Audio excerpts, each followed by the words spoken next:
चलिए बच्चों, let's start and understand कि भाई प्रिंसिपल्स ऑफ मैनेजमेंट होते क्या है। If I take a simple example, there is a worker mister X employed in a factory, and there is a worker Mr. Y employed in a factory. Mister x को आप per day पे करते हैं children 1000 rupees, और mister Y को भी आप पे करते हैं पर डे 1000 रुपीज। अब दोनों वर्कर्स ने एक साथ ज्वाइन किया था, एक दिन ही ज्वाइन की थी जॉब, दोनों को आप 1,000 रुपए दे रहे हैं। तो अगर मैं आपसे पूछूं is it a fair practice, तो जवाब क्या होगा? तुषार जी यस और नो? तुषार जी यस और नो? दोनों वर्कर्स को आप सेम पैसे देते हैं पर डे, सेम डे इन्होंने जॉब ज्वाइन किया था। इट्स अ फेयर प्रैक्टिस और it's an unfair practice? It's a fair practice. Fair practice. But अब स्टोरी में थोड़ा सा ट्विस्ट आ गया चिल्ड्रन। क्या ट्विस्ट आ गया सर? थोड़ा सा ट्विस्ट है। एक्स का जो आउटपुट लेवल है चिल्ड्रन, और वाई का जो आउटपुट लेवल है, ये डिफरेंट है। एक्स थोड़ा सा ज्यादा मेहनती इंप्लॉय है और ये प्रोड्यूस करता है 10 यूनिट्स पर डे, और वाई प्रोड्यूस कर रहा है सिर्फ और सिर्फ 5 यूनिट्स पर डे। तो आने वाले नियर फ्यूचर में कौन सा एम्प्लॉय नौकरी छोड़ के भाग जाएगा? वाई भाग जाएगा नौकरी छोड़ के? एक्स। एक्स भागेगा। वाई कहेगा बढ़िया है, काम तो एक्स ज्यादा करता है, तनख्वाह तो मेरी भी उतनी है। नहीं समझ में आया? समझ में आ गया? अगर आपने स्कूल्स में थोड़ा सा सो कॉल्ड सर्वे किया हो चिल्ड्रन, मैथ्स के टीचर ज्यादा नहीं टिकते हैं, फिजिक्स वाले भी नहीं टिकते हैं, एसयूपी वाले डब्ल्यू वाले टिके रहते हैं। क्यों टिके रहते हैं? वर्कलोड कम होता है, बट मैथ्स और फिजिक्स वाले का वर्कलोड ज्यादा होता है। 100 की जगह 99.75 आ गया, सब लोग लोटा लेके चढ़ जाते हैं उसके ऊपर। इज दैट क्लियर और नॉट? बिल्कुल भी नहीं समझ में आया। आप रेस्टोरेंट जाते हैं, अगर आपकी लाइकिंग चाइनीज फूड है, उस रेस्टोरेंट में चाइनीज अच्छा मिलता है, तो आप जैसे लोग जाएंगे, बट जिनको इंडियन फूड अच्छा लगता है वो लोग नहीं जाएंगे। तो मिस्टर एक्स कह रहा है I am producing 10 units per day and I am being paid same money what mister Y is being paid. तो वो आधा काम करता है तब भी उसकी सैलरी उतनी है, और मैं डबल काम करता हूं तब भी मेरी सैलरी उतनी ही है। क्या फेयर रेम्यूनरेशन दिया जा रहा है बच्चों? नहीं दिया जा रहा। चलिए, अब क्या एफर्ट करे मैनेजमेंट कि मिस्टर एक्स जैसे लोग भी ना भागें और वाई जैसे लोग भी ना भागें। तो मिस्टर एक्स को आप सो कॉल्ड बना दीजिए सुपीरियर, और मिस्टर वाई को आप बना दीजिए इनका subordinate. I repeat children, mister x को बना देते हैं सुपीरियर और वाई को बना देते हैं सबऑर्डिनेट। सर मतलब he will be promoted to the post of a manager and he will be working at the post of a worker only. तो यहां पे अब मिस्टर एक्स को लग रहा है कोई बात नहीं, मेरी नीड सेटिस्फाई हो रही है, मैं काम ज्यादा करता था तो मेरे को रिवॉर्ड मिल गया, that I have been promoted to the post of a manager. कोई बात नहीं, पैसा थोड़ा कम भी है तो चलेगा। तो अब इससे बोला जाएगा कि तुम्हें मैनेजर बना दिया गया है, अभी तुम्हें फैक्ट्री में देखना है कौन क्या काम कर रहा है, तो अब इसको मशीन में काम नहीं करना, और सैलरी 1000 रुपए ही रहेगी। बट ये दूसरे लोगों की एफिशिएंसी को क्या करेगा? इंक्रीज कराने के लिए प्लान करेगा, क्योंकि इसकी एफिशिएंसी ऑलरेडी इंक्रीज्ड थी।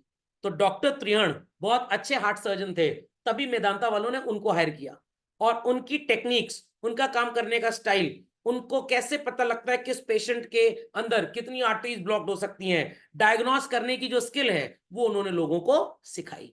तो एक एक्सपीरियंस 5-10 साल 15 साल 20 साल वाला टीचर बच्चे को बता देगा, या अपने जूनियर टीचर्स को बताएगा कि भाई जब भी ये टॉपिक मैनेजमेंट में स्टार्ट करना, सबसे पहले एक एग्जाम्पल ले लेना जिससे ये पता लग जाए कि प्रिंसिपल शब्द का मतलब होता क्या है। तो प्रिंसिपल शब्द का सिंपल मीनिंग होता है कि आपका जो वे ऑफ वर्किंग है वो प्रैक्टिकली थ्योरेटिकली स्टैंडर्डाइज्ड है या नहीं, आप एक सेट लॉजिकल रूल को फॉलो करते हैं या नहीं। तो घर में हमेशा बड़े भाई को ज्यादा जिम्मेदारी दी जाती है और उसी को रिवॉर्ड भी ज्यादा दिया जाता है। डांट जनरली छोटे वाले को पड़ती है, वो सुन लेगा बेचारा, बड़े वाले को डांटेंगे भाग जाए घर छोड़ के। तो अगर आप एक मेहनती इंप्लॉय को प्रमोट ना करके एक कामचोर इंप्लॉय को बच्चों प्रमोट कर दें, क्या वो मेहनती इंप्लॉय आपके ऑफिस में काफी दिन तक टिकेगा? नो, वो काम छोड़ के भाग जाएगा। लॉजिक समझ में आ गया? तो मान लीजिए एक टीचर किसी स्कूल में मैथ्स पढ़ा रहा था पिछले 15 साल से, और हर साल उसके बच्चे बहुत अच्छे मार्क्स स्कोर कर रहे थे। उसने जब जॉब ज्वाइन किया था 15 साल पहले, मान लीजिए सैलरी थी 10,000 महीना, आज 1 लाख हो गई। हिंदी वाला टीचर है, उसकी सैलरी भी 10,000 थी, वो भी आज 1 लाख हो गई। हिंदी में भी बच्चे अच्छा परफॉर्म कर रहे हैं, बट मैथ्स में एग्जाम में 2-3 बच्चों का 100 आ गया, उस टीचर को ताली बजवा दी गई, बस काम खत्म। दूसरे स्कूल से उस टीचर को ऑफर आ गया, भाई you are an experience personality, हम आपको 50% सैलरी हाइक देते हैं। क्या वो टीचर रुकेगा? वो नया जॉब ज्वाइन कर लेगा, क्योंकि अगला स्कूल जो था वो प्रिंसिपल्स चला रहे कि भाई जो ज्यादा रिवॉर्डिंग टीचर्स होंगे हम उनके सैलरी हाइक्स ज्यादा करेंगे। समझ में आ गया? पुराना वाला कह रहा है हर इंसान को एक ही लाठी से पीटना है, तो क्या ये फेयर प्रैक्टिस है चिल्ड्रन? ये बिल्कुल भी फेयर प्रैक्टिस नहीं है। तो समझ में आ गया? तो इन्हीं बातों को we'll be studying in what is called as principles of management. और ये 2 कैटेगरीज में डिवाइड होते हैं। कुछ लोगों ने अपना एक्सपीरियंस शेयर किया कि भाई फैक्ट्री में क्या सिस्टम चलेगा, और कुछ लोगों ने अपना एक्सपीरियंस शेयर किया कि ऑफिस में क्या सिस्टम चलेगा। तो जिन लोगों ने फैक्ट्री के एक्सपीरियंसेस को एक लॉजिक बनाया, उन्होंने प्रिंसिपल्स बनाए मैनेजमेंट के children, and they are called as principles of scientific management. और जिन लोगों ने ऑफिस में एक्सपीरियंस किया और प्रिंसिपल्स बनाए, they are called as general management principles. समझ में आ गया? नहीं समझ में आया? पक्का?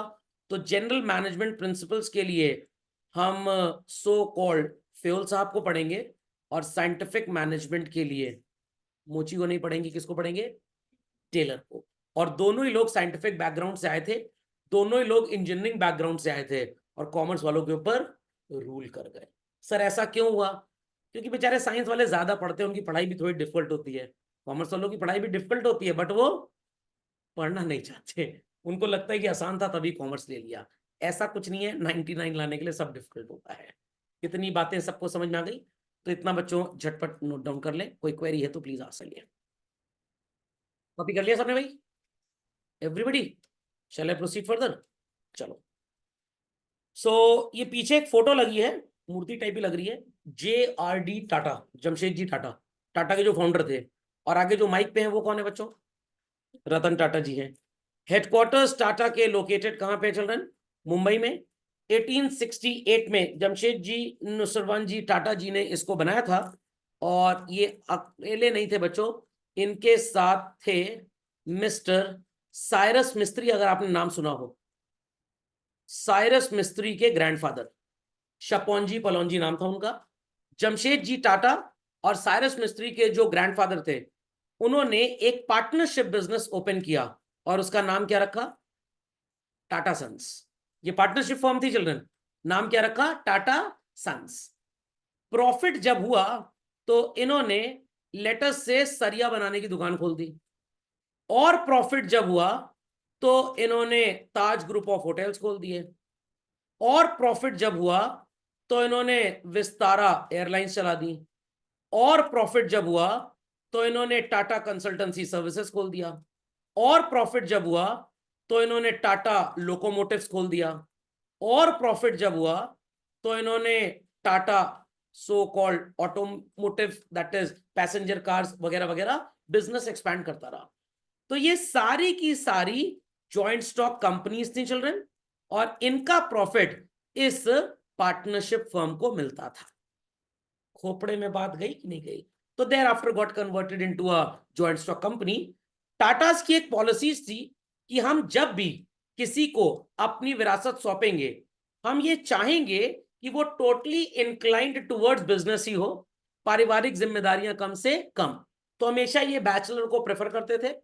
रतन टाटा जी के जीवन में भी काफी लोग आए, बट इन्होंने शादी शायद इसी वजह से नहीं की। खोपड़े में बात गई कि नहीं गई भाई? समझ में आ गया? सर इसका मतलब तरक्की करने के लिए शादी करना जरूरी नहीं है। अब भाई इस पे हम कोई डिबेट नहीं कर सकते हैं।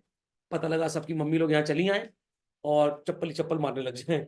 Is that clear? तो इस पे there is no debate children, got it clear? वो अपना अपना आउटलुक है।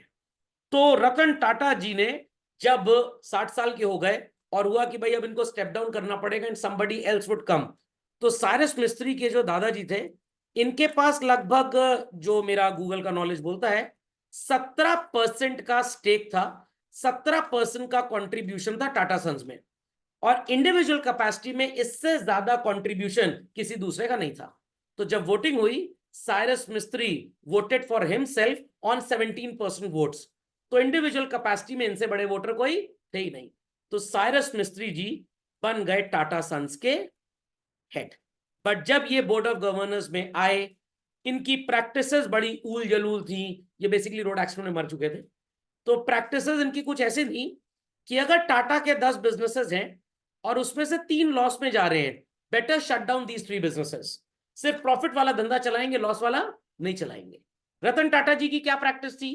कोई फर्क नहीं पड़ता, वो 3 धंधे अगर नुकसान देके जा भी रहे हैं, वो बाकी के 7 के प्रॉफिट को सो कॉल्ड संभाल लेंगे। मतलब जो लॉस था वो संभल जाएगा 7 के प्रॉफिट से।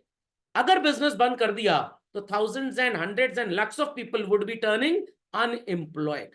तो रतन टाटा जी की सोच ये थी, बिजनेस लॉस में भी जा रहा है, 4 होटल ताज के कहीं खुले हैं, बुकिंग नहीं भी हो रही, कोई प्रॉब्लम नहीं है, ताज मुंबई तो बढ़िया प्रॉफिट दे रहा है, ताज के जो ऑफशोर होटल्स हैं वो तो प्रॉफिट दे रहे हैं, यहाँ पे कम से कम सैकड़ों लोगों का एम्प्लॉयमेंट है जो हमारे लॉस की वजह से एटलीस्ट चल रहा है।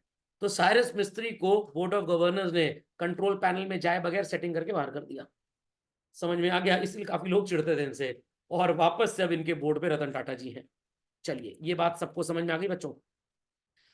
क्या क्या काम करते हैं सर ये लोग? टाटा कंसल्टेंसी सर्विसेज के नाम पे ये सो कॉल्ड आईटी बिजनेस चलाते हैं। विदेश संचार निगम लिमिटेड का नाम अगर आपने सुना हो, जो international calling and network gateway है इंडिया का, उसमें 25% स्टेक किसी जमाने में टाटा वालों ने अक्वायर किया था। कम्युनिकेशंस का बिजनेस भी इनका है। कहां से इनका मोबाइल फोन कहां आता है? टाटा की एक डोकोमो नाम से सर्विस आई थी, टाटा डोकोमो। डोकोमो इनका कोरियन या चाइनीज पार्टनर था शायद, तो वो बंद हो गई। बट स्टिल ये कम्युनिकेशन डिवाइसेस इंडस्ट्रीज के लिए आज भी बनाते हैं। इंजीनियरिंग में है, कार बनाते हैं, ट्रक बनाते हैं। So called other type of material they are into services, जैसे hotel industry and all. Tata energy Mumbai वगैरह में बहुत बड़ा इनका साम्राज्य है। केमिकल इंडस्ट्री में है, as well as consumer products. वो आईटीसी सुना है, इंडियन टोबैको कंपनी, आईटीसी की कॉपियां, सनफीस्ट का बिस्किट आता है, सब टाटा का ही है बेसिकली। Got it clear? और लोगों को लगता है कि टाटा इंडिया में बहुत बड़ा क्यों नहीं है, रिलायंस तो इनसे भी बड़ा है। रिलायंस जो है वो बिजनेसमैन है, टाटा जो है वो इंडस्ट्रियलिस्ट है। नहीं समझ में आया? नहीं समझ में आया? अगर मेरे से कोई पूछे कि प्रेसिडेंट के तौर पे आप इंडिया में किसको देखना चाहते हैं, तो मैं तो रतन टाटा को प्रेसिडेंट बना दूं। Got it clear? तो अंबानी और अडानी तो सिर्फ प्रॉफिट के लिए सोचते हैं, ये देश के लिए सोचते हैं। पहली एयरलाइन कंट्री की किसने लॉन्च की थी?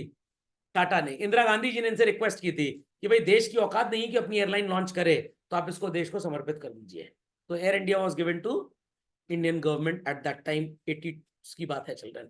और अब वापस से इन्होंने उस कंपनी को खरीद लिया क्योंकि गवर्नमेंट उसको चला नहीं पा रही थी। तो ये अच्छी कंपनीज। हाँ, यस।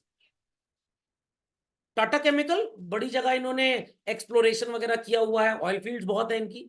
इनका 70% से ज्यादा रेवेन्यू ऑफशोर बिजनेस से देश के बाहर से आता है। इसीलिए ये हमेशा अपने हेड को जो चूज करते हैं, ये नहीं चाहते कि कोई इंडियन इनका हेड बने, कोई बाहर से भी आएगा तो चल जाएगा, क्योंकि majority they have to focus on offshore business, not on Indian business. Okay. Gross revenue मेरे पास 10-11 का डेटा, आप लेटेस्ट को गूगल कर लीजिएगा। नंबर ऑफ कंपनी 100 से ऊपर है चिल्ड्रन, जिसमें से 31 बॉम्बे स्टॉक एक्सचेंज में है, लिस्टेड है, मतलब जिनके शेयर खरीदे बेचे जाते हैं, और 4 लाख से ज्यादा एम्प्लॉइज इनके पास है। सोचिए कितने लोगों का चूल्हा चौका तो यही लोग चला रहे हैं बेसिकली। 80 कंट्रीज से ज्यादा में इनके ऑफिसेज आपको नजर आएंगे। तो people must have heard about TCS children, Tata consultancy services.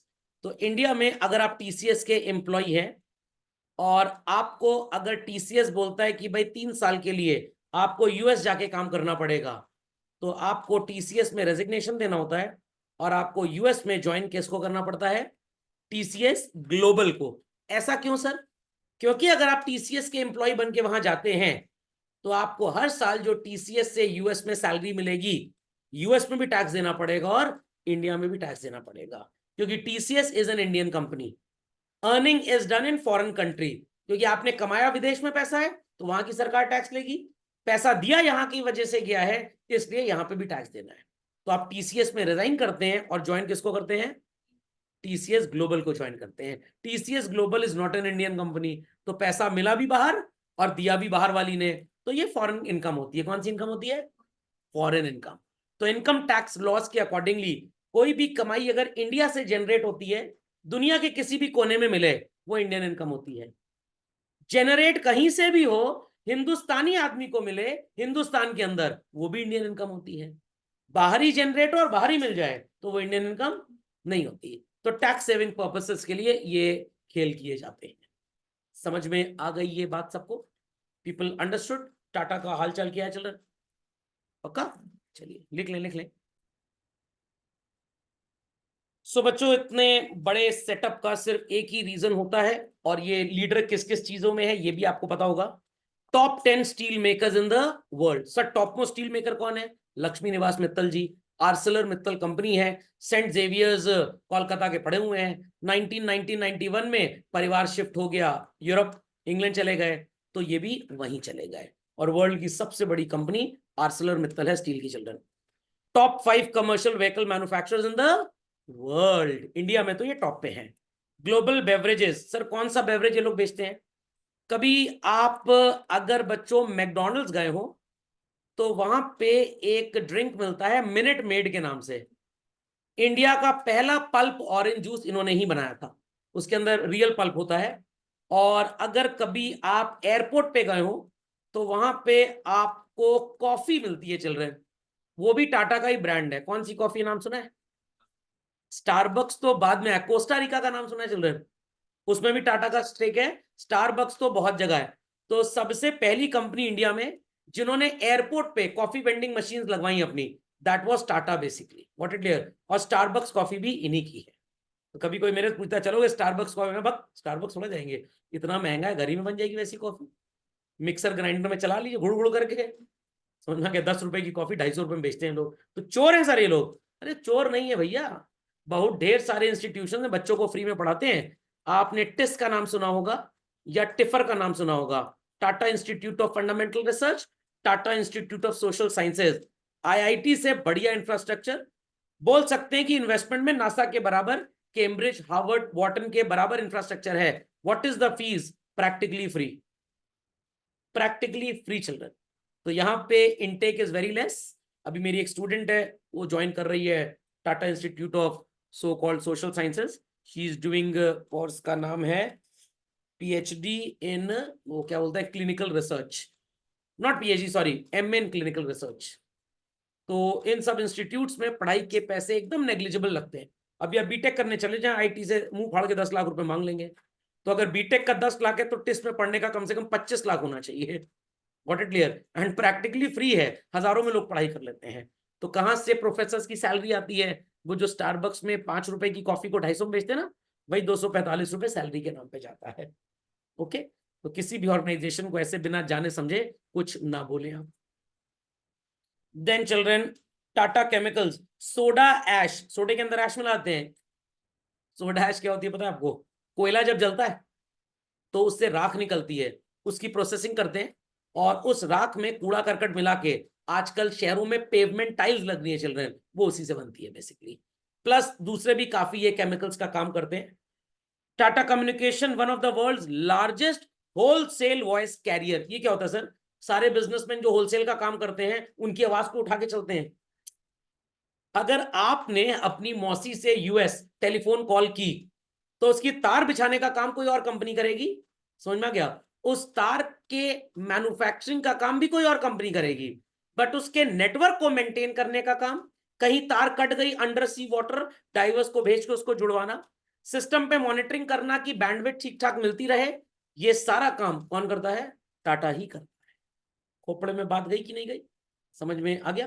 तो अगर हम आपसे मोबाइल पे बात करते हैं तो ये कैरियर्स तो डिफरेंट होते हैं, बट अगर आईआईटी दिल्ली या so called Uttar Pradesh state road transport corporation अपना कम्युनिकेशन सिस्टम स्टैब्लिश करना चाहता है और चाहता है कि हर बस में जीपीएस नेविगेशन सिस्टम लगे, और बसेस हमारी अगर लखनऊ से सो कॉल्ड नेपाल तक भी जा रही हैं तो हमारी ड्राइवर से बात होती रहे, तो इस नेटवर्क की कनेक्टिविटी के वॉइस को कौन मैनेज करेगा? टाटा का विदेश संचार निगम लिमिटेड वाला नेटवर्क। जितनी ISD कॉल्स होती हैं आप समझ लीजिए इसी नेटवर्क से जाती है। खोपड़े में बात गई या बिल्कुल भी नहीं गई?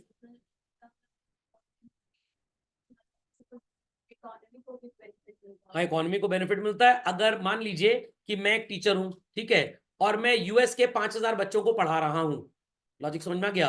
तो वो सब फीस मेरे को इंडिया भेजेंगे, तो अल्टीमेटली इंडिया की तरक्की होगी ना। और यही अगर मैं US में जाके बैठ जाऊं तो पैसा इंडिया तो आएगा ही नहीं। What it clear? तो टाटा ने हमेशा फोकस किया है कंट्री के बाहर बिजनेस सेटअप करो ताकि बाहर की कमाई अंदर आए बेसिकली।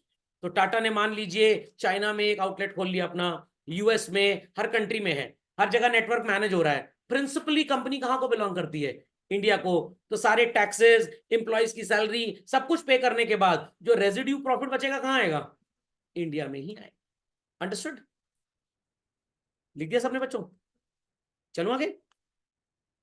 नहीं लिखा? लिखिए लिखिए लिखिए, फास्ट फास्ट फास्ट। तो बच्चों, पुराना सबसे बिजनेस इनका टाटा स्टील का है। होटल ताज को तो लोग बहुत जान गए हैं। What it clear? ये ताज होटल में वो आया था ना बाहर से कसाब, वही होटल ताज था। और जब उस दिन फायरिंग हुई थी गौतम अडानी उसी होटल में थे। जैगवार लैंड रोवर इनकी रिसेंट परचेज थी। टाइटन की घड़ी आप देखते होंगे, टाटा स्काई का नेटवर्क आप देखते होंगे, टाटा इंडिकॉम और डोकोमो इनकी सर्विसेज थी, बंद हो चुकी हैं। कोरस भी इनकी एक कंपनी थी। वोल्टास भी टाटा का ही प्रोडक्ट है चिल्ड्रन। डीजल भी टाटा की ही एक कंपनी है। टाटा कैपिटल जो म्यूचुअल फंड्स में स्टॉक्स में पैसा लगाती है। Thereafter we have Tata salt, देश का नमक। विदेश संचार निगम लिमिटेड, मैंने आपको बताया था अभी थोड़ी देर पहले। Tata cafe children, Tata tea, then TCS Tata consultancy services, and Tata motors and many more children. शायद ही कोई सेक्टर ऐसा है जिसमें ये इंडस्ट्रियलाइज्ड नहीं है। What it clear? आपने टाइमेक्स की वॉच अगर पहनी है तो टाटा की है। सोनाटा अगर आप पहनते हैं तो भी टाटा की है।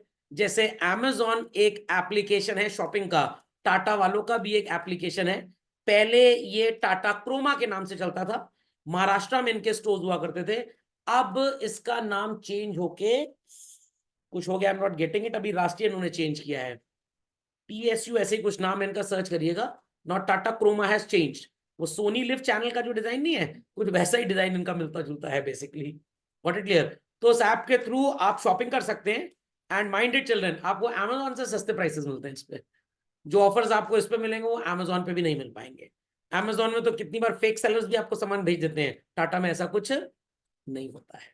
Got it clear? तो रिलायंस की सिर्फ पंप एंड शो भोकालबाजी ज्यादा है, बट अगर आप बिजनेस प्रोफाइल की बात करें, हैप्पीनेस इंडेक्स लेवल की बात करें, तो टाटा का एम्प्लॉय रिलायंस और अडानी के एम्प्लॉय से ज्यादा खुश है चिल्ड्रन। अभी मैंने टाटा का वो जो सो कॉल्ड नए नए बिजनेस लॉन्च किए इन्होंने, उनकी तो बात ही नहीं की जो ऑफशोर करते हैं लोग। हाँ, किसकी? इसकी प्रोफाइल हाई क्यों नहीं है? ये ज्यादा न्यूज आइटम में आना नहीं चाहते हैं। खोपड़े में बात गई कि नहीं गई? समझ में आ गया? जैसे काफी यूट्यूब पे आपको टीचर्स मिलेंगे, दाएं बाएं की भी 100 बातें करते हैं, पढ़ाते भी हैं फॉर एग्जाम्पल। अब मेरा काम थोड़ा चुकराई करने का कम है, समझ में आ गया? एक एक घंटे के लेक्चर है मान लीजिए, तो सिर्फ पढ़ने वाला बच्चा ही मेरे को फॉलो करेगा, वो जो सर्कस वाले जोकर हैं वो सब मेरे को फॉलो नहीं करेंगे। समझ में आ गया? अगर मान लीजिए भीड़ लगी है, एक तरफ शाहरुख खान जा रहे हैं और एक तरफ अमिताभ बच्चन जा रहे हैं, तो लोग किसको ज्यादा फॉलो करेंगे? शाहरुख खान को ज्यादा फॉलो करेंगे। What it clear? मान लीजिए एक तरफ आलिया भट्ट जी जा रही है और एक तरफ लता मंगेशकर जी जा रही हैं, अब तो चली गई, बट बाई चांस तो लोग किसको फॉलो करेंगे? पगली आलिया भट्ट को, जिसको लगता है कि दिल्ली की कैपिटल कनॉट प्लेस होती है। समझ में आया कि नहीं आया? तो कुछ लोग ऐसे होते हैं जिनकी फेस वैल्यू हाई होती है, इंट्रिंसिक वैल्यू जीरो। कुछ होते हैं जिनकी इंट्रिंसिक वैल्यू हाई होती है, फेस वैल्यू जीरो होती है। तो चेहरे पे ना जाएं, किताब को पूरा पढ़ें कायदे से। Logic understood well? पक्का? चलिए, इनिशिएटिव, पहला स्टील प्लांट खोला इंडिया में, पहला power plant, civil aviation, insurance. सबसे पहले LIC के बाद इंडिया में अगर कोई आया तो टाटा का था चिल्ड्रन। सबसे बड़ी लग्जरी चेन होटल्स टाटा की है। कमर्शियल व्हीकल प्रोडक्शन में इन्हीं का सबसे पहले था। और IT में तो इंडिया में TCS, Wipro, thereafter Infosys, and एक हुआ करता था चिल्ड्रन सत्यम कंप्यूटर्स। फ्रॉड कर गए और इनको महिंद्रा वालों ने खरीद लिया, जो हो गया महिंद्रा टेक आज की तारीख में। ये इंडिया के 4 पिलर्स हैं आईटी इंडस्ट्री के, तो जिसमें सबसे बड़ा बिजनेस किसके पास है इस समय? टाटा के पास। और आपको शायद ये बात नहीं पता होगी, अगर एहतियात एयरलाइंस का प्लेन भी बच्चों सो कॉल्ड उड़ता है दुनिया में, तो एहतियात एयरलाइंस है तो गल्फ की एयरलाइंस, बट उस एहतियात एयरलाइंस के अंदर जब पायलट ये चाहता है कि जैसे ही मैं प्लेन के अंदर घुसूं, मैं 2 बटन दबाऊं और मेरे को प्लेन के सारे डायग्नोस्टिक्स तुरंत मिल जाएं कि मेरे प्लेन में फ्यूल क्या है वगैरह वगैरह, सब कुछ, सारी इंफॉर्मेशन 2 बटन दबाने पे, वो काम होता है आईपैड के ऊपर जो एप्पल का फॉक्सकॉन मैन्युफैक्चर करता है। बट उसका सॉफ्टवेयर डेवलपमेंट इंडिया में पुणे शहर में टीसीएस के ऑफिस के अंदर होता है। Got it clear? अब लोग बोलेंगे सर आपको कैसे पता है? My brother in law is working with TCS. तो मैंने उससे पूछा कि भाई तुम लोग काम क्या करते हो? कह रहे जैसे मान लीजिए आपको प्लेन में ट्रैवल करना है, अब ढेर सारी इंफॉर्मेशन प्लेन को स्टार्ट करने से पहले पायलट के पास होनी चाहिए। अब पायलट के पास इतनी बड़ी सी किताब रखी है जिसको वो एक्सेस कर सकता है।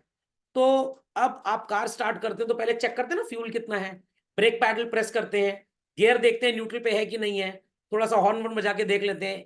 तो वैसे ही पायलट को भी पहले चेक करना पड़ता है कि सब कुछ ठीक ठाक कर रहा है कि नहीं कर रहा। तो अब यहाँ पे पायलट अपनी रिक्वायरमेंट देता है, तो कंपनीज ऑटोमेटिकली उस तरह का सॉफ्टवेयर बनाती है फिर। तो मैंने कहा आपका क्या काम है? तो ही सेड कि हम सीधे पायलट्स या एयरलाइन कंपनी के जो चीफ ऑपरेटिंग या टेक्निकल ऑफिसर्स होते हैं उनसे कोऑर्डिनेट करते हैं। पायलट उनको अपनी नीड बताता है। जैसे टीचर से स्कूल में पूछा जाए भाई आप स्मार्ट बोर्ड में क्या चाहते हैं, अगर आप कॉमर्स टीचर हैं तो भाई मैं ये चाहता हूं कि मैं एक बटन दबाऊं अगर तो जर्नल का फॉर्मेट बन जाए, मैं अगर दूसरा बटन दबाऊं तो लेजर का फॉर्मेट बन जाए, तो मेरे को उसमें टाइम कम बर्बाद करना पड़े। तो स्मार्ट बोर्ड्स मैथ्स टीचर्स के लिए तो बने हुए हैं, बट कॉमर्स के टीचर्स के लिए नहीं बने, केमिस्ट्री के टीचर्स के लिए नहीं बने। इज दैट क्लियर और नॉट? और पूछा जाए अगर कॉमर्स पढ़ा रहे हैं तो भाई अगर मैं बच्चों को टाटा के बारे में कुछ बताना चाहता हूँ या प्रिंसिपल्स ऑफ मैनेजमेंट के बारे में कुछ बताना चाहता हूँ, तो मेरे को कैसा स्मार्ट बोर्ड सिस्टम चाहिए पढ़ाने के लिए? मैं एक बटन दबाऊं, मेरे बच्चों से एक स्टोरी देख लें, तो उस स्टोरी से बच्चों को समझ में आ जाएगा। तो कहते हैं ना भाई एक टीचर सही वही होता है जो स्टोरी टेलिंग से टॉपिक चालू करे। तो ये थी टाटा की स्टोरी चिल्ड्रन। तो इन सब के पीछे सिर्फ एक ही राज है, क्यों ये इंडस्ट्री लीडर है, क्यों इनकी बहुत सो कॉल्ड बातें की जाती है वर्ल्ड वाइड, क्योंकि इनका बिजनेस को मैनेज करने का तरीका एकदम बढ़िया था children. Got it clear नंदिस?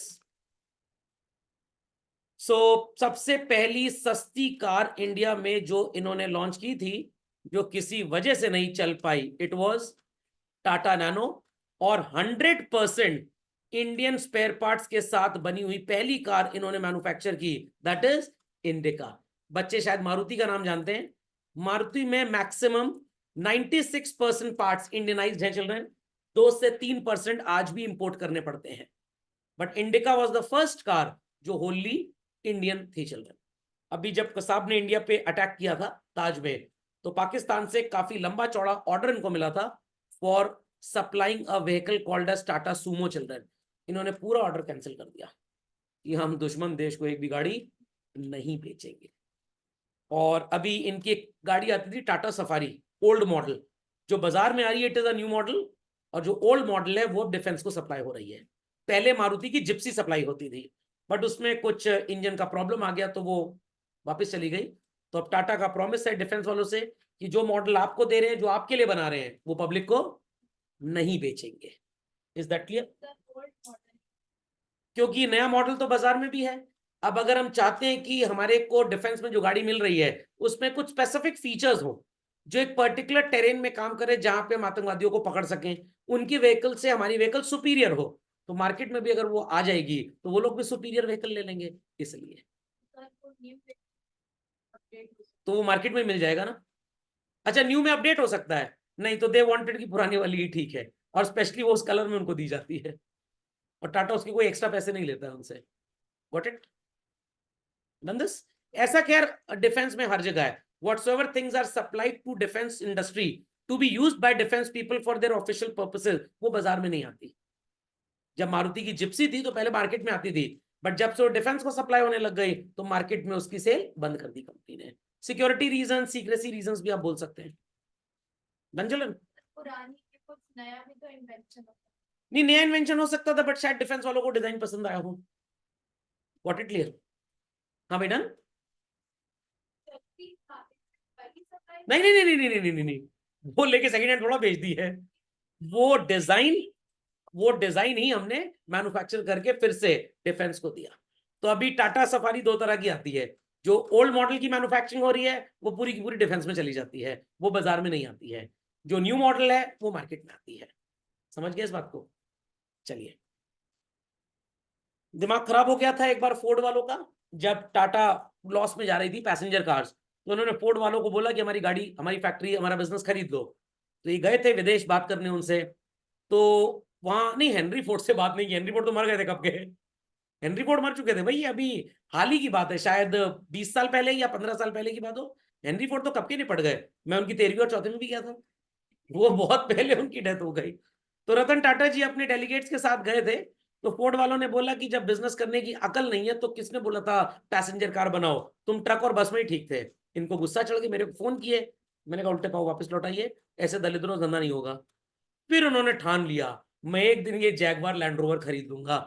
Actually Jaguar land rover जो है वो फोर्ड की ही कंपनी है, फोर्ड का स्टेक उसमें है। तो जैगवार लैंड रोवर इन्होंने खरीद ली। फिर इनका डिजाइनर भाग गया, 20 करोड़ रुपए सैलरी देते थे उसको, वो 24 करोड़ में दूसरी जर्मन कंपनी ज्वाइन कर लिया।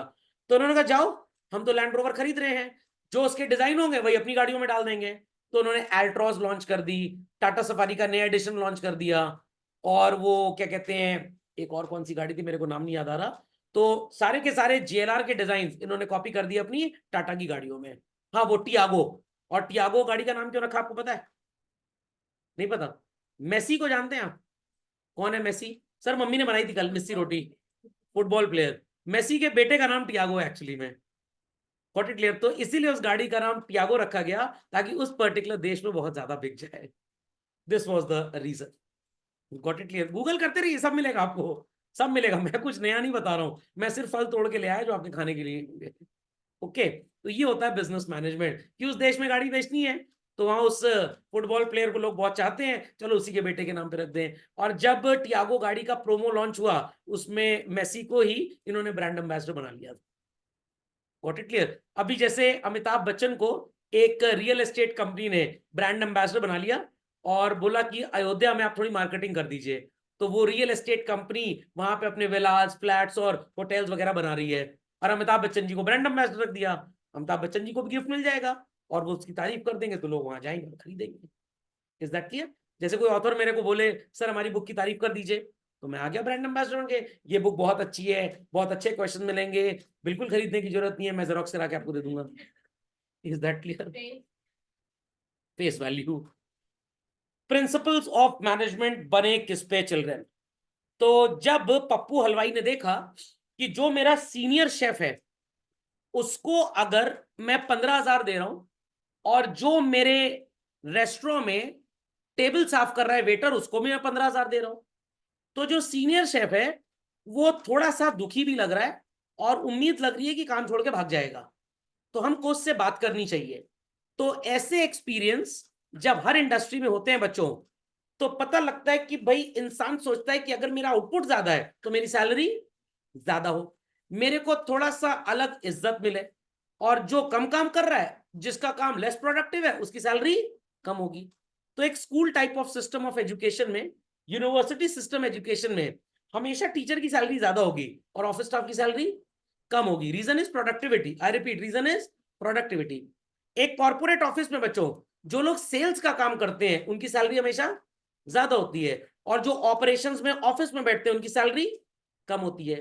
तो बैंक में अगर कोई काउंटर पे बैठा है, फॉर्म प्रोसेस कर रहा है, चेक वगैरह क्लियर कर रहा है, उसकी सैलरी हो सकता है 50,000 रुपए महीना हो, बट जो बिजनेस लेके आ रहा है, जो बैंक में अकाउंट खुलवा रहा है, क्रेडिट कार्ड बेच रहा है, इंश्योरेंस बेच रहा है, म्यूचुअल फंड बेच रहा है, उसकी सैलरी हो सकता है 2 लाख रुपए महीना हो जाए, क्योंकि उसका आउटपुट भी ज्यादा है। इज दैट क्लियर और नॉट?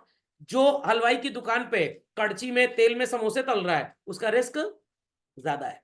जो so called snow bound area में जॉब कर रहा है चिल्ड्रन, सेना में, उसका रिस्क ज्यादा है, और जो प्लेन्स में जॉब कर रहा है उसका रिस्क कम है। इसीलिए जो रिस्की एरियाज होते हैं वहां पे डिफेंस वाले अपने एम्प्लॉयज को सैलरी भी चिल्ड्रन थोड़ी ज्यादा देते हैं। तो ये सारी चीजें ईयर आफ्टर ईयर जब ऑब्जर्व की गई, और देखा गया कि भाई अगर एम्प्लॉय को रिटेन करना है तो आपको उसके साथ ठीक से पेश आना पड़ेगा। Is that clear? तो आपकी मम्मी को पता है कि कोई भी काम वाली मोहल्ले में किसी के घर में भी अगर काम कर रही है, अगर एडवांस मांगने पे भाग गए लोग, तो आपको भी एडवांस देना पड़ेगा। अगर आपने होली वाली अच्छे से उनको त्योहारी नहीं दी, दे विल रन अवे। अगर देसी घी का पराठा सबसे पहले उनको नहीं मिला तो वो ठीक से काम नहीं करेंगे। तो mamma observe this, aunties in the colony observe this, and everybody came to the conclusion कि भैया ऑल्टरनेटिव कुछ नहीं है, इनको हमें और हमको इनको ऐसे ही झेलना है। तो जितने भी प्रिंसिपल्स बने चिल्ड्रन, वो भी काफी ऑब्जर्वेशन से बने हैं, और ये ऑब्जर्वेशन अगेन ह्यूमन बिहेवियर का ही ऑब्जर्वेशन था। समझ गए इस बात को कि नहीं? Clearly understood? पक्का? So they are broad and general guidelines. Broad मतलब covers every type of organisation, every aspect, top level हो, मिडिल लेवल हो या ऑपरेशनल। जनरल मतलब इट इज नॉट स्पेसिफिक। चाय की दुकान पे हो सकता है प्रिंसिपल ऑफ मैनेजमेंट अलग तरीके से अप्लाई हो, एक कॉर्पोरेट ऑफिस में हो सकता है अलग तरीके से अप्लाई हो। खोपड़े में बात गई कि नहीं गई? समझ में आ गया? किसी इंप्लॉय की शादी है तो रूल है भाई 4 दिन की छुट्टी दे देंगे, 5 दिन की छुट्टी दे देंगे, 1 हफ्ते की छुट्टी दे देंगे। बट 5 साल के बाद एक अजीबो गरीब केस आ गया, किसी इंप्लॉय के फादर की डेथ हो गई। अब आज तक ऐसा कुछ हुआ ही नहीं, क्या करेंगे? कोई छुट्टी नहीं देंगे। वो एम्प्लॉय पड़ोसी बोलेगा तुम लोग फूक देना मेरे पिताजी को, मैं संडे को आऊंगा। तो भाई ये तो गलत चीज है। तो एम्प्लॉय छुट्टी लेके गया, एम्प्लॉयर ने तनख्वाह काट ली उसकी। क्या एम्प्लॉय काम करेगा? पहले वो अपने पिताजी की चिता जलाया है, अब एम्प्लॉयर की चिता जलाएगा, और वो काम ठीक से नहीं करेगा। तो शादी की एक छुट्टी कम दे दीजिए, बट किसी घर में ऐसी कोई सिचुएशन आ जाए तो उसकी छुट्टी जरूर दे दीजिए। Is that clear? मुंबई में पानी वगैरह भर जाता है काफी बरसात में, एम्प्लॉइज ऑफिस तक आ नहीं पा रहे हैं, तो पहले तो नहीं था, अब वर्क फ्रॉम होम की सुविधा मिल गई। मान लीजिए कहीं घर से भी अगर कोई काम कर रहा है, क्या आधे दिन की सैलरी दें उसको? Not at all.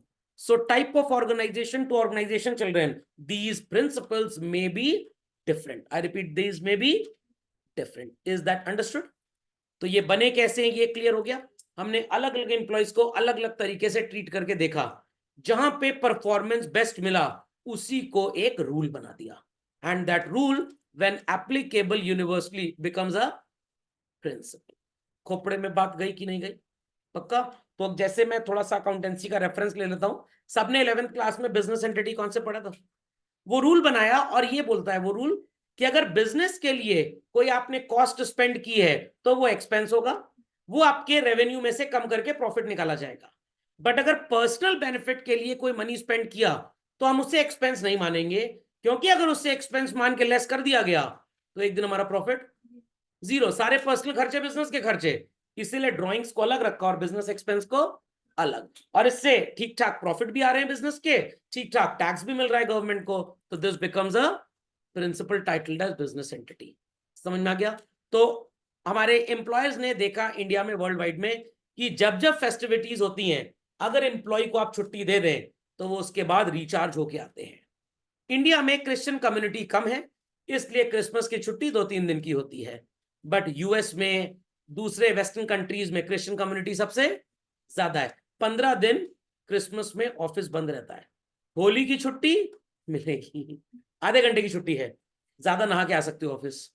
दिवाली की, शाम का फेस्टिवल है ना, ऑफिस तो 5:30 बंद हो जाता है, 6 बजे के बाद सेलिब्रेट कर लेना जाके। समझ में आया? समझ में आया? बट हमारे यहाँ भाई सेक्युलर कंट्री है, व्हाट इट, मैं इसलिए दूसरे देश में जा नहीं रहा हूं। पता लगा कि मैं छुट्टी उट्टी नहीं मिलती है, ये तो बढ़िया है। आज अमावस्या है, कल कोई दूसरा वैस्या है, ईद हो गई साल में 2-3 बार मान लीजिए, दिवाली हो गई एक ही बार 5 दिन के लिए, होली इलाहाबाद में स्पेशली 1 दिन एक्स्ट्रा छुट्टी मिलती है, दुनिया में 1 दिन और यहाँ पे 2 दिन है। यही सब चीजें मेरे को इस शहर को, इस देश को ना छोड़ने पे मजबूर कर रही है। समझ में आया कि नहीं आया? Got it clear? आप दुबई चले जाइए, गॉट इट क्लियर, आपको ईद पे शायद 3 दिन, 4 दिन, 5 दिन, हफ्ते भर की छुट्टी मिल जाएगी। करवा चौथ पे नो छुट्टी। कायदे से हस्बैंड्स को भी करवा चौथ पे छुट्टी मिलनी चाहिए। नहीं समझे? कुछ बेवकूफ होते हैं ना, बागबान मूवी देख के व्रत रखने लग जाते हैं। हमारे यहाँ 2-4 रिश्तेदार इस तरह के, हमको ही बोले पागल अगल हो गए क्या, यहाँ मैं व्रत सुन लेता हूँ मेरा बीपी हाई हो जाता है, क्लास लेता रहूं 8 घंटा, कुछ ना कुछ चल जाएगा, खाली बैठा हूं, हर 15 मिनट में ढूंसना चाहिए कुछ ना कुछ, मरमरा गए तो क्या होगा, घर वाले करोड़पति बन जाएंगे। I can't take this risk. तो अभी छठ की छुट्टी नहीं होती थी इंडिया में, बट बहुत बड़ा फेस्टिवल है बिहार में, व्हाट इट क्लियर, और बिहारी लोग पूरे देश में तरक्की करने के लिए फैले हुए हैं। बड़े तेज टाइप के होते हैं वो लोग, जो ठान लें, समझ में आ गया, जैसे मैं भी होमवर्क करवाने में बिहारी हूँ, ठान लिया तो करवा छोड़ूंगा, चाहे घर में कंप्लेन करनी पड़े, अगली बार ताऊ जी का नंबर मांगूंगा, उनको मैसेज भेजूंगा, मौसी की नंबर मांगूंगा, पूरे परिवार तक फैला दूंगा। ताकि आपकी शादी में शगुन कम मिले। तो ये बात समझ में आई। तो छठ की छुट्टी हर स्टेट में अब होने लग गई है। महाराष्ट्र में मुंबई साइड में गणेश चतुर्थी बड़ा सो कॉल्ड फेस्टिवल मनाया जाता है, 8-10 दिन की वहां छुट्टी होती है। योगी जी को फोन किया, यूपी में भी दिलवाओ 8-10 दिन की छुट्टी। योगी जी कहेंगे हर स्टेट की छुट्टी देने लग गए तो 365 दिन में 363 दिन छुट्टी रहेगी। 2 दिन तो बचा है ना, वो तो सैटरडे संडे वीकेंड हो गया। समझ में आया बच्चों? तो ये है observation and experimentation as well as what is called as personal experience. अभी मैंने आपको एक क्लास में एक एग्जांपल दिया था, कोटक के नए सीईओ मिस्टर वासवानी जी। उनको क्यों लाया गया? लाया गया बात की बात है। उन्होंने अपनी पहली मीटिंग में सारे एम्प्लॉयज का दिल जीत लिया कि जो एम्प्लॉयज एक पर्टिकुलर लेवल पे जॉब कर रहे हैं, 40 लाख तक का लोन, उसके ऊपर वालों को 60 लाख, उसके ऊपर वालों को 1 करोड़, और rate of interest home loan पे कितना होगा? 4%। किसी बैंक में मिलेगा इतना सस्ता लोन? ताकि हर एम्प्लॉय घर खरीदे। और एक बार आपने लोन लिया तो जितना टाइम पीरियड ऑफ लोन है आप कंपनी छोड़ के जा नहीं सकते। आप ये भी नहीं बोल सकते मैं अर्ली पेमेंट कर दूंगा, नॉट अलाउड। आपको एक कॉन्ट्रैक्ट पीरियड बॉन्ड भरना पड़ेगा कि 10 साल तक आप कंपनी छोड़ के नहीं जाओगे। जो रेट ऑफ इंटरेस्ट बाकी इंप्लॉइज को, सॉरी बाकी कस्टमर्स को बैंक में मिलता है, आपको 1% एक्स्ट्रा मिलेगा। तो this is his personal experience of banking कि भाई सिटी बैंक ऐसा करता था और वहां के एम्प्लॉइज काफी टॉमी टाइप थे, मतलब वफादार थे और वो भागते नहीं थे। हम भी अगर ये काम करेंगे तो हमारे एम्प्लॉइज काफी वफादार रहेंगे। समझ में आया कि बिल्कुल भी नहीं आया? पक्का? चलिए सीख जाएंगे बिजनेस मैनेजमेंट इस चैप्टर को पढ़ते पढ़ते। किसी को मैनेज कर पाए ना कर पाए, अपने घर के शीला मुन्नी राजू ड्राइवर को जरूर मैनेज कर लेंगे।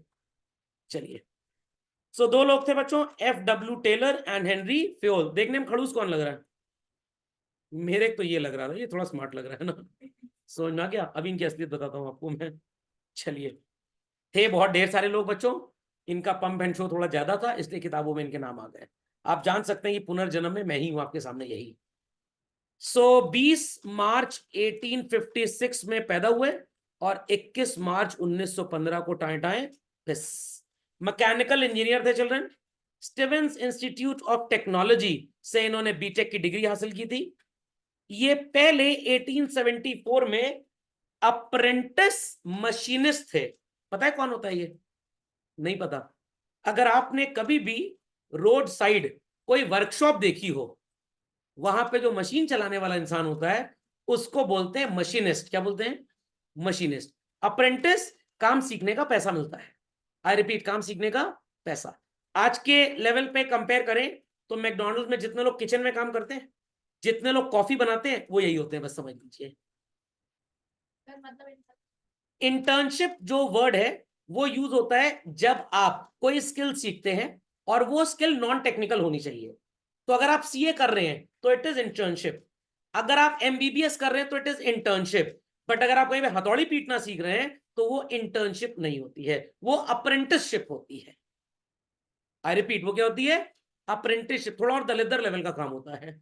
तो मान लीजिए कि आपने आईटीआई पॉलिटेक्निक से एक कंप्यूटर रिपेयरिंग डिप्लोमा किया और किसी कंप्यूटर रिपेयर शॉप पे मैकेनिक की नौकरी सीख रहे हैं। आई रिपीट, मैकेनिक की नौकरी सीख रहे हैं। वो कह रहे हैं पहले 6 महीने तुम काम सीखो, मैं तुमको 10,000 रुपये महीना दूंगा।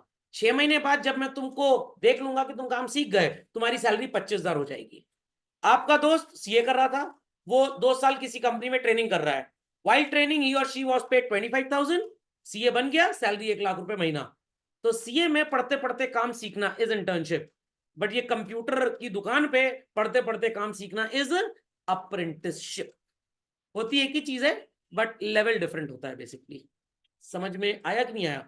मान लीजिए मेरे दोस्त ने टंबल ड्राई का फ्रेंचाइज ले लिया, तो मेरी मम्मी पूछ रहे हैं वो तुम्हारा जो धोबी दोस्त है, तमीज से बोलो, धोबी नहीं है, फ्रेंचाइज लिया है। अरे कपड़ा धोएगा तो धोबी होगा ना, चाहे टंबल ड्राई हो चाहे पप्पू धोबी हो। नहीं समझे? समझो, आप टंबल ड्राई हो गया, थोड़ी औकात बढ़ गई, बस यही फर्क है। नहीं, प्रोफेशन इज अगेन डिफरेंट हो गया, क्योंकि देखिए मैं बिजनेस स्टडीज कॉमर्स की क्लास ले रहा हूँ अब, ठीक है? तो मैं आपको प्रोफेशन वर्ड ऐसे ही तो नहीं बता सकता ना, ऐसे तो मैं खुद भी भौंक देता। तो प्रोफेशन का मतलब जहां पे स्किल की जरूरत है। किसकी जरूरत है? अभी तो स्किल डेवलप हो रही है, तो अभी तो आप प्रोफेशनल हुए ही नहीं। Where you are going to work technically. समझ में आ गया? the work which you were learning at that time, the process was called as apprenticeship. But where the work is not technical, it is of official and administrative in nature, then it is internship. अब किसी का IAS में selection हो गया UPSC से, अब 1 साल की ट्रेनिंग है, बट उसको इंटर्नशिप नहीं बोलते आप, वो अगेन ट्रेनिंग है। ट्रेनिंग की जब हम बात करते हैं तो उसमें आपको कुछ नया भी सिखाया जाता है जो शायद आपने कभी पढ़ा ही नहीं होगा। Is that clear? और वो आपकी स्किल से थोड़ा हटके भी हो सकता है। तो internship is different, apprenticeship is different, training is different, development is different, सब अलग अलग होता है। प्रैक्टिस तो अप्रेंटिसशिप में भी होती है, वर्ड वही है, बस आप वर्ड को चेंज नहीं कर सकते। जैसे कैरेट गोल्ड का होगा तो केटी होता है सीटी होता है? गोल्ड का कैरेट क्या होता है? केटी होता है, सीटी होता है, चलिए मान लीजिए जो भी हो। डायमंड का डिफरेंट होता है, गोल्ड का सीटी है तो डायमंड का केटी है, और गोल्ड का केटी है तो डायमंड का सीटी है। गोल्ड प्योर 24 कैरेट का होता है, बट डायमंड में 24 प्योर नहीं होता, वो होता है कि 7 कैरेट का, 25 कैरेट का, लाइक वाइज। तो सबसे महंगा गोल्ड 24 कैरेट होता है, बट सबसे महंगा डायमंड 24 कैरेट का नहीं हो सकता, 4 कैरेट का बहुत महंगा हो जाए। तो ये एसआई यूनिट आप बोल सकते हैं इसको, समझ में क्या? तो अगर कोई मान लीजिए डॉक्टर बनना चाहता है, एमबीबीएस पढ़ रहा है, 4 साल की पढ़ाई हो गई, अब 1 साल किसी हॉस्पिटल में काम करेगा, तो उसको अप्रेंटिसशिप नहीं बोलेंगे आप, उसको क्या बोलेंगे? उसको इंटर्नशिप बोलेंगे आप, क्योंकि वो अपनी एजुकेशन प्रोफाइल को अपग्रेड कर रहा है। तो ये इंटर्नशिप हो गई। यहाँ पे एजुकेशन प्रोफाइल तो है, बट एजुकेशन के साथ साथ आप एक टेक्निकल स्किल सीख रहे हैं। Is that clear? समझ में आ गया? नहीं, इंटर्नशिप में टेक्निकल स्किल नहीं होती है, व्हाट इट क्लियर? वो एडमिनिस्ट्रेटिव नेचर का वर्क होता है, ऑफिशियल नेचर का होता है। खोपड़े में बात गई? अगर सीए कोई टेक्निकल काम सीखे, या सीए ऑडिटिंग सीख रहा है, बुक्स कैसे चेक करनी है, और आप इसको टेक्निकल बोल दें, तो सीए के पीछे ईआर लग जाएगा, engineer. Got it clear? Engineering में लोग बोलते हैं कि हम इंटर्नशिप कर रहे हैं टाटा कंसल्टेंसी सर्विसेज में, बट वो टेक इंटर्नशिप नहीं होती है, वो अप्रेंटिसशिप ही होती है। वर्ड उसको इंटर्नशिप बोलते हैं, टाटा वाले सर्टिफिकेट भी इंटर्न बोलेंगे। जैसे मैकडॉनल्ड्स आप कभी जाएं, कुछ लोगों ने बैज लगाया तो उस पर ट्रेनी लिखा होता है, कुछ पे अप्रेंटिस लिखा होता है, कुछ पे इंटर्न लिखा होता है। तो जो मैनेजमेंट का काम सीखने आए कि हमें कल को मैकडॉनल्ड्स में मैनेजर बनना है, तो उनके बैच पे इंटर्न लिखा होगा। जो लगभग सारा काम कर रहे हैं, सीख रहे हैं, उनके बैच पे ट्रेनी लिखा होगा, और वो बिलिंग काउंटर पे ज्यादा आपको नजर आएंगे। और जो लोग किचन में काम कर रहे हैं, उनके बैच पे अप्रेंटिस वर्ड लिखा होगा। समझ में आ गई बात? तो क्योंकि ये मैनेजमेंट की क्लास है, तो मैं आपको दाएं बाएं का वर्ड नहीं बता सकता ना। समझ में आ गया? आप मान लीजिए national institute of fashion technology से बीटेक करने चले गए फैशन डिजाइनिंग में। अब आपने पढ़ाई की 4 साल, और बीच में 3-3 महीने के लिए 4 बार आप चले गए मधुरा कोट्स, आदित्य बिरला ग्रुप की जो कंपनी है जो पीटर इंग्लैंड शर्ट बनाती है, आप चले गए एक्शन के जूते वाली कंपनी में, और अब वहां पे आप कोई डिजाइनिंग का काम सीख रहे हैं, और आप फैक्ट्री में ये समझ रहे हैं कि मशीन से डिजाइनिंग होती कैसे है। तो again it is not internship, it is apprenticeship. But वो लोग जो आपको सर्टिफिकेट देंगे वो इंटर्नशिप का ही देंगे। तो बाजार में वर्ड इंटर्नशिप चलता है, बट क्लासरूम के अंदर these words are different actually. Okay? Articleship, जब आप सीए के अंडर में काम सीखते हैं तो आप उसको आर्टिकलशिप बोलते हैं, क्योंकि institute of chartered accountants of India ने अपने स्टैंडर्ड ऑपरेटिंग प्रोसीजर के कानून में लिखा है, a student qualifying first group of CA intermediate exam is required to go compulsory 2 years articleship. तो इसलिए वो आर्टिकलशिप होगी, और लेमन भाषा में वो भी इंटर्नशिप ही होती है। समझ में गया? तो ये शब्द अलग अलग बनाए हुए हैं। जैसे स्कूल में कोई पढ़ा रहा है तो वो टीचर हो गया, यूनिवर्सिटी में पढ़ा रहा है तो प्रोफेसर हो गया, फ्रीलांसिंग कर रहा है वही ज्ञान बांट रहा है, मेंटर हो गया। वो काम सबका एक ही है, the levels and the style of performance is different. Air conditioner होता है विंडो एसी, पूरा कॉम्प्रिहेंसिव यूनिट है। स्प्लिट में क्या होता है भाई? एसी को 2 टुकड़ों में बांट दिया, पीछे वाली यूनिट बाहर और आगे वाली अंदर, पाइप से जोड़ दिया बीच में। नहीं समझा अभी भी? पक्का? चलिए, गूगल से कम नहीं समझते लोग मेरे को। चलें आगे, चले आगे।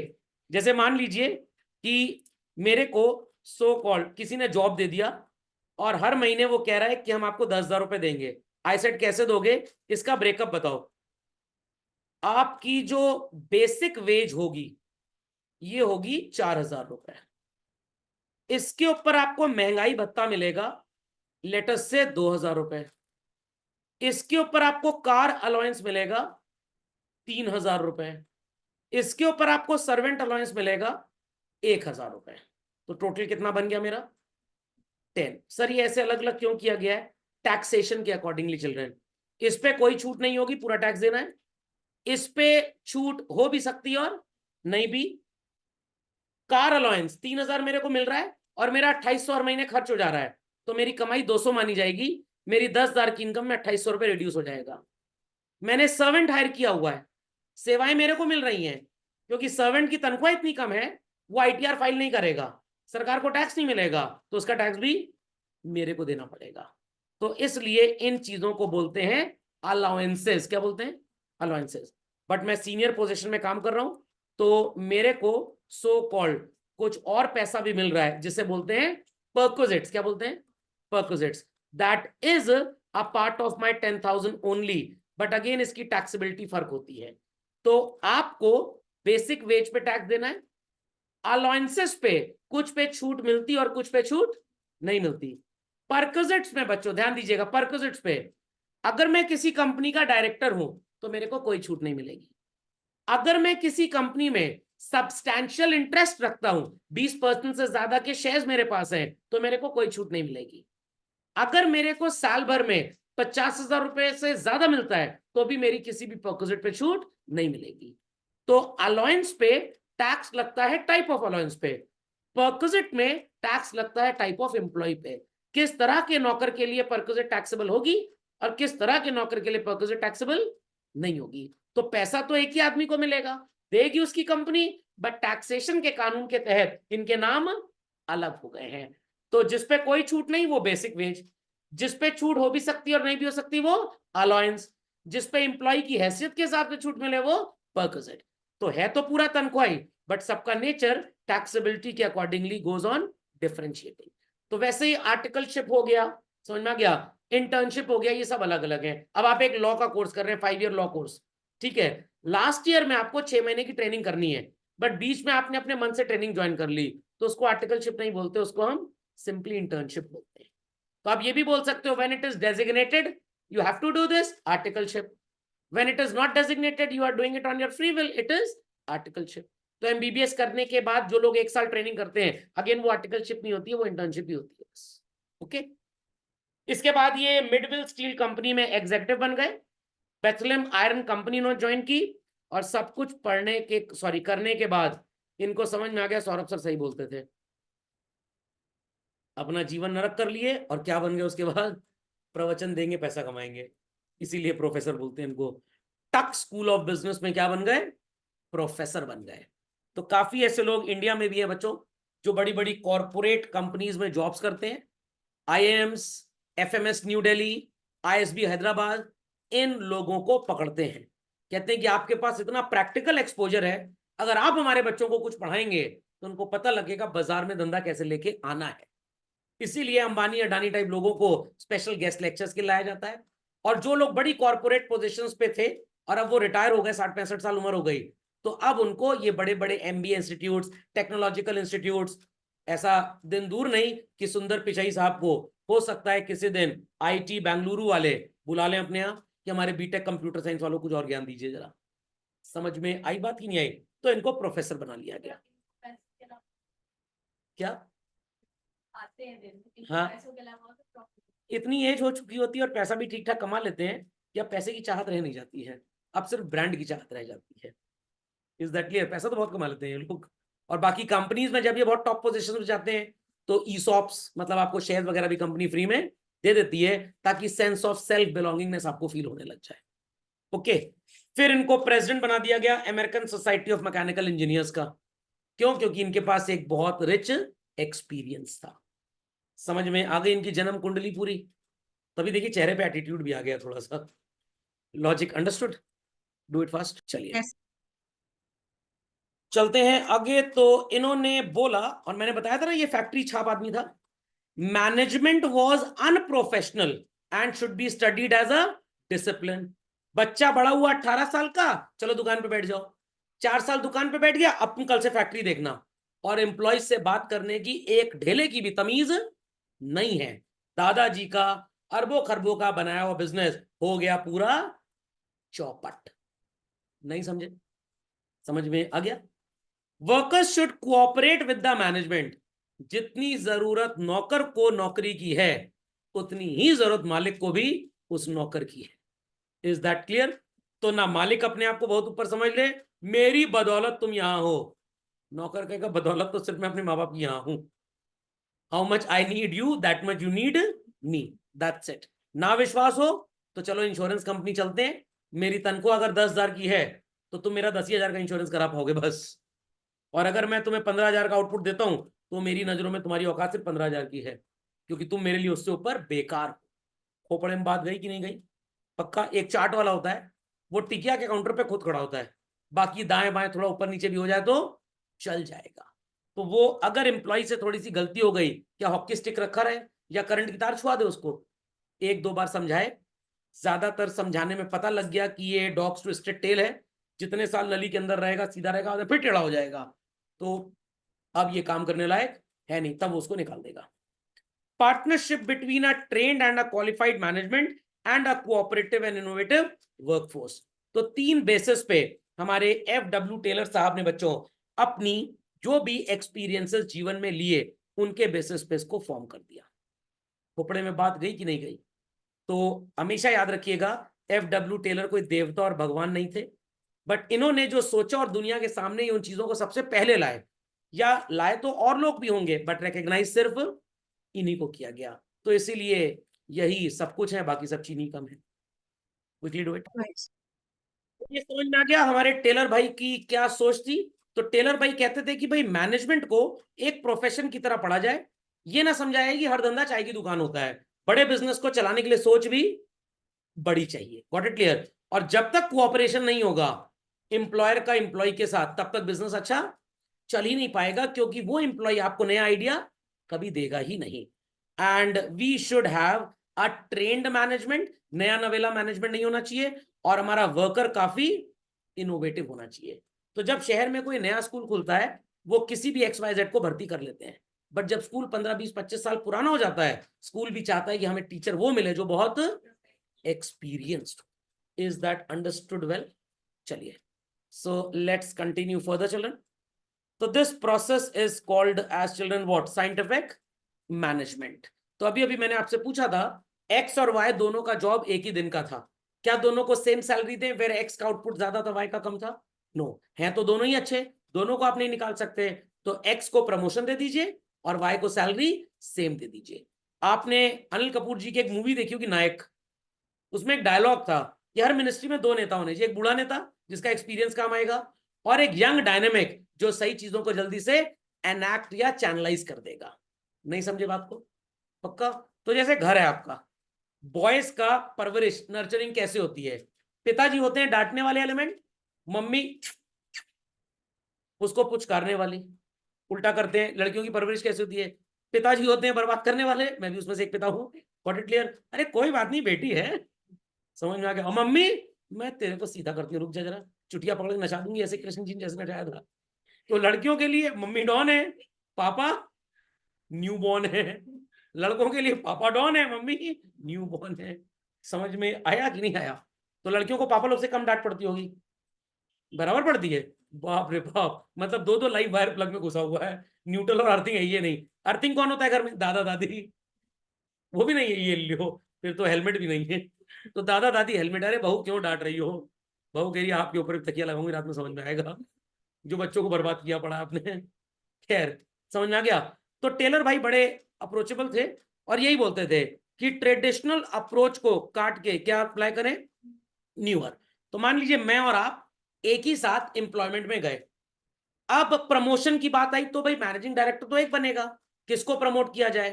तो भाई ऑब्वियस सी बात है, जिसका आउटपुट ज्यादा प्रमोशन उसी को दिया जाए। Is that clear? अब एक एम्प्लॉय पिछले 10 साल से है और आपने 2 साल पहले कंपनी ज्वाइन की, 5 साल के बाद उस 10 साल वाले को 15 साल हो जाएंगे और आपको 7 ईयर्स। आपकी प्रोडक्टिविटी ज्यादा है, आई रिपीट, आपकी प्रोडक्टिविटी ज्यादा है, बट उसका एक्सपीरियंस ज्यादा है। अगर आपको प्रमोट किया तो वो खिसिया जाएगा, उसको प्रमोट किया आप खिसिया जाएंगे, तो क्या किया जाए? उसको बना देते हैं कंपनी का प्रेसिडेंट। सिर्फ मीटिंग सुननी है, सिर हिलाना है। आपको बना देते हैं कंपनी का सीईओ। सर आप क्या बनेंगे? मैं बनूंगा कमीशन एजेंट, पैसा इसी में है। समझ में आई बात की नहीं आई? समझ में आई बात की नहीं आई? पक्का? चलिए, तो do it very quickly. Sir हाँ यस। जैसे मान लीजिए एक वर्कर है हाँ जो काम तो ज्यादा किया है हाँ और उसके पास एक्सपीरियंस ज्यादा है, लेकिन दूसरे वर्कर के पास माइंड अच्छा है, मतलब न्यू आइडियाज है, हाँ। लेकिन दोनों का कॉन्ट्रीब्यूशन एक ही जैसा है, तो किसको प्रमोट करें? तो अब यहाँ पे दो पोस्ट बना देंगे इस तरह की कि एक को प्रेसिडेंट बना दो, एक को सीईओ बना दो। सैलरी भी थोड़ी थोड़ी बढ़ा देंगे। माइंड अच्छा तो है, बट उस माइंड का एप्लीकेशन कितना अच्छा है। जैसे जब एनडीए क्वालिफाई करते हैं 100-125 कैंडिडेट, 200-300 मान लिया, I don't know the exact number, सब तो CDS chief of defence staff नहीं बन जाएंगे ना, कोई एक ही बनेगा। ब्रिगेडियर उस पर्टिकुलर पलटन का कोई एक होगा। समझना क्या? टॉप मोस्ट पोजीशन पे कोई एक पहुंचेगा। 15 लोगों ने आज ऑफिस ज्वाइन किया, 20 साल बाद जनरल मैनेजर कोई एक बनेगा। तो बीच बीच में हम टारगेट्स क्रिएट करते हैं, हम कॉम्पिटिशन्स करवाते हैं, किसने कितना अच्छा टारगेट मीटअप किया, वो पॉइंट्स आपके ऐड ऑन होते जाते हैं। तो एंड ऑफ द डे भाई जिसके पॉइंट ज्यादा होंगे वही बनेगा। अब दो लोग आ गए, मान लीजिए फॉर एग्जांपल, कुप्पी के ऊपर दो है, नीचे तो एक ही निकलेगा। अब यहाँ पे किसी एक को आप ऊपर लेके जाएंगे, उसके कुछ पैरामीटर्स आप डिसाइड कर लीजिए। या आप अपने बिजनेस को अगर एक्सपैंड कर रहे हैं, एक को बोल दीजिए तुम इंटरनेशनल बिजनेस संभालो, और एक दूसरे को बोल रहे हैं कि तुम इंडिया का बिजनेस संभालो, ऐसा भी होता है। और कहीं ना कहीं अगर फाइनली फंस ही जाए तो एक को तो भाई क्विट करना ही पड़ेगा। Got it clear? या ऐसा बोल रहे हैं कि भाई सबको बोर्ड ऑफ गवर्नर्स में ले आते हैं, एक की नौकरी 2 साल है, एक की नौकरी 2.25 साल है। जैसे मान लीजिए हाईकोर्ट में 4 जजेस ने एक ही दिन शपथ ली, मान लेते हैं कि उसमें से 2 की डेट ऑफ बर्थ भी सेम पर्टिकुलर मंथ की है, डे की तो नहीं हो सकती, तो अल्टीमेट सीनियर बाय एज एक ही होगा। तो हाईकोर्ट सुप्रीम कोर्ट में तो ऐसा ही होता है, जिसकी एज सबसे ज्यादा होती है चीफ जस्टिस हाईकोर्ट का और ऑफ इंडिया का, उसी को बनाया जाता है। बट कॉर्पोरेट ऑफिस में ऐसा नहीं हो सकता ना। तो वहां पे अल्टीमेटली टेलर साहब बोलते थे कि अगर ट्रेडिशनल अप्रोच है तो जो बुढ़ा खूसट है उसको प्रमोट करो, ट्रेडिशनल अप्रोच। बट टेलर साहब बोल रहे हैं ये गलत है, इससे जो नया ब्लड होगा वो खिसिया जाएगा और वो अच्छा आउटपुट नहीं देगा। तो हमें साइंटिफिक अप्रोच फॉलो करनी है, जिसकी प्रोडक्टिविटी ज्यादा है प्रमोशन उसी का होगा। अब दो की प्रोडक्टिविटी सेम थोड़ा हो सकती है भाई, एग्जैक्टली सेम तो हो ही नहीं सकती, इसीलिए सेल्स टारगेट्स वगैरह सब देखे जाते हैं। फाइन, जैसे मान लीजिए स्कूल है, आप किस बच्चे को स्पोर्ट्स कैप्टन बनाया जाए जिसने स्पोर्ट्स में मेडल सबसे ज्यादा जीते हैं। But many a time it happens कि ऐसे 2-3 बच्चे हो गए, तो चलो अब थोड़ा सा एकेडमिक भी ले लो इसी के साथ। तो हर जगह दो एक लेवल पे निकल जाए जरूरी नहीं है। समझ गए? चलो चलिए, तो scientific principle and scientific technique will be starting in the next lecture. चलिए।